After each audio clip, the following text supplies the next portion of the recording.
Hey, yo, how you guys doing? Do me a favor before we get started on this whole thing, right? Subscribe, like, or hate, and share this video. We're trying to get our numbers up. Thank you very much, and enjoy this broadcast.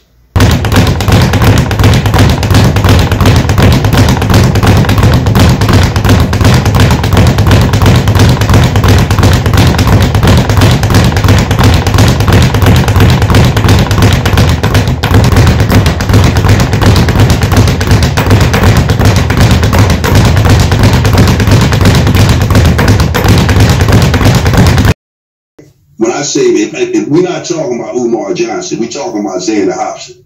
If it was me and I knew I was putting in the work, my whole attitude, disposition would be, man, the hell with them. I'm not telling them shit. Let them think what they want to think. And often enough, I see that in Umar Johnson. You understand what I'm saying? Again, this is my position on Umar Johnson. I think Umar Johnson is a good dude. I think that his heart is in the right place. I think that he's doing the Lord's work.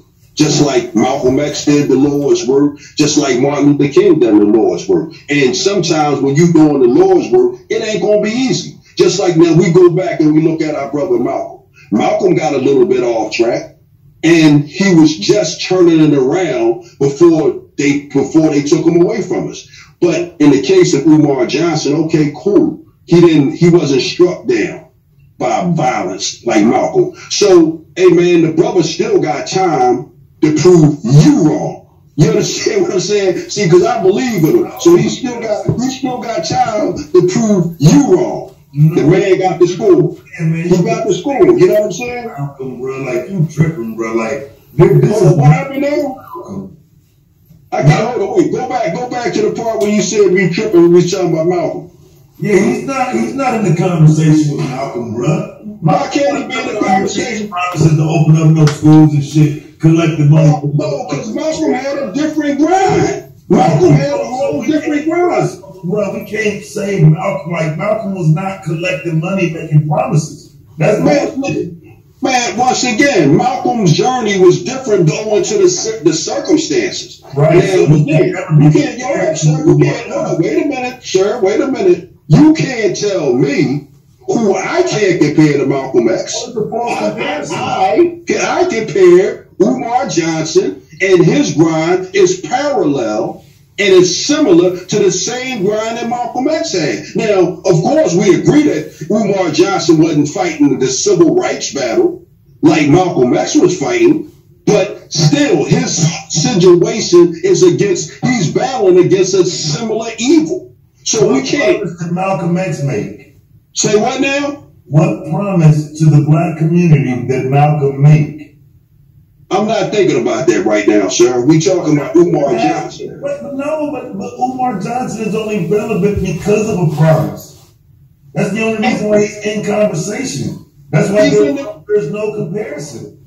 The man is in the conversation because he has a similar interest in African Americans, black people, the world over, as Malcolm X had.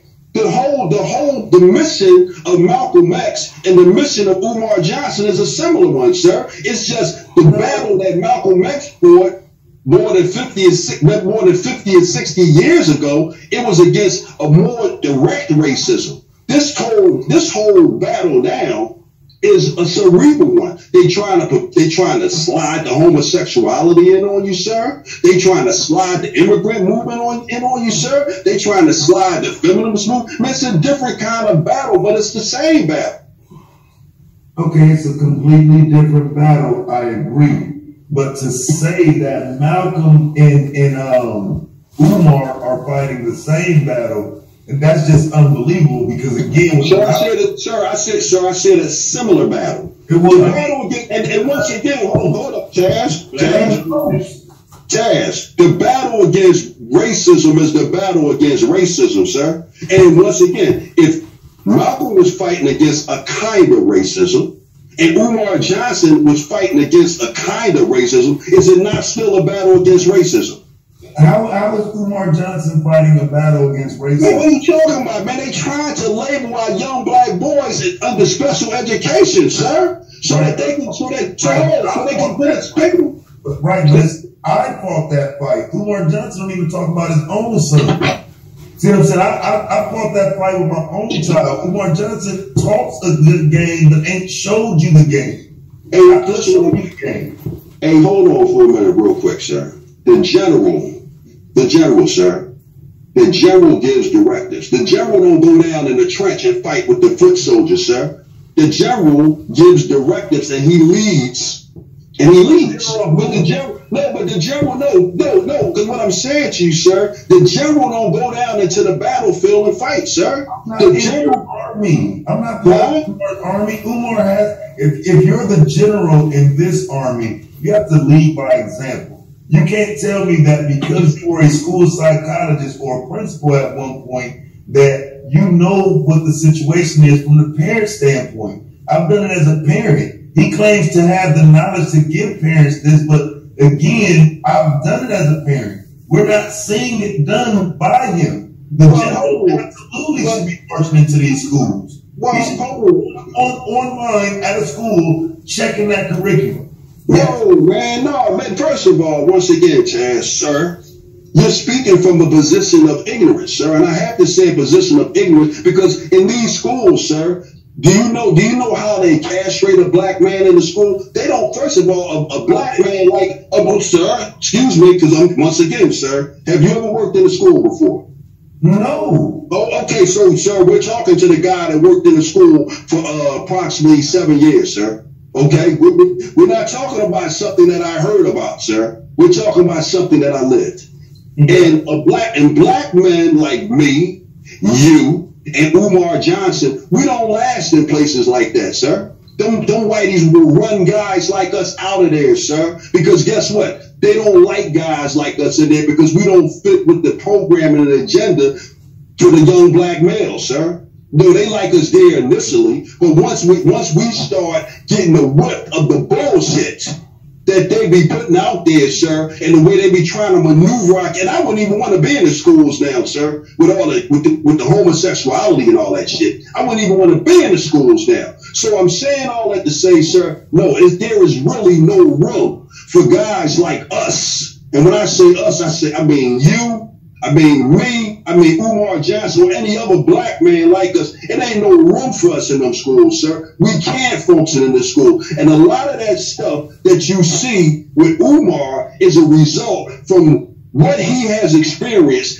from being in them schools and dealing with the people that is creating all this madness and this chaos with our young black boys. I know for a fact, maybe like about 10, 15 years ago when I was in the school, they trying to push the special education on these kids. And I know for a fact right now, they trying to push this homosexuality shit on these kids. So, no, man, them schools, no, you can't maneuver and get certain stuff done inside them schools, bro. That's why that's the main reason why the brother got so much distrust and contempt for the schools because of all that bullshit and bureaucracy in there, man. And this is me speaking from experience. This ain't got nothing to do with Umar. This is my experience from being in them damn schools.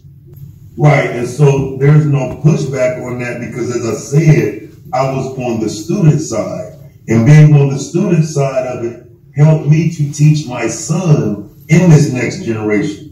So the point being that the Umar is not even completely necessary. The fact that he keeps exploiting this while another generation goes through it is the problem. To repeatedly say it and say that you're going to open a school and then the school doesn't open only brings to question if we can continue to keep hearing you repeat the same narrative over and over and over. The question isn't the necessity, the desire. All of that is there. We know it. The question is, how long do we continue to wait as you make promises that you're not keeping? Sir, listen, man, we'll let it end doing that, man. I'm great, too. Hey, man, I enjoy rapping to you, brother. I know you ago, man. I see you was on the phone for 2 hours with a cat, man. Yeah, man, I don't play this shit real, bro. Huh? I said, I don't play this shit real, bro. I don't be playing. No, that's cool, man. Like I said, I respect your opinion on it. We ain't gonna agree. That's all good, man. You gave me the platform to rap about it. And like I said, man, I respect your right to feel the way you feel. We ain't gonna agree on it. And that's all good, man. Like again, Umar got this, he got the school, and the next step is he gonna get that joint opened up. And vada ving, vada voom, man. That's it's gonna be what it's gonna be, man. But like I said, man, I respect your right to feel it in a way we don't agree, and that's good, man. We civilized men, my brother. All right, for sure, man. I appreciate you coming through, bro. I'm gonna drop your link in the chat. Hey, thank you, brother. Peace and love, man. We'll be in touch. All right, no doubt. Yes, sir. Peace.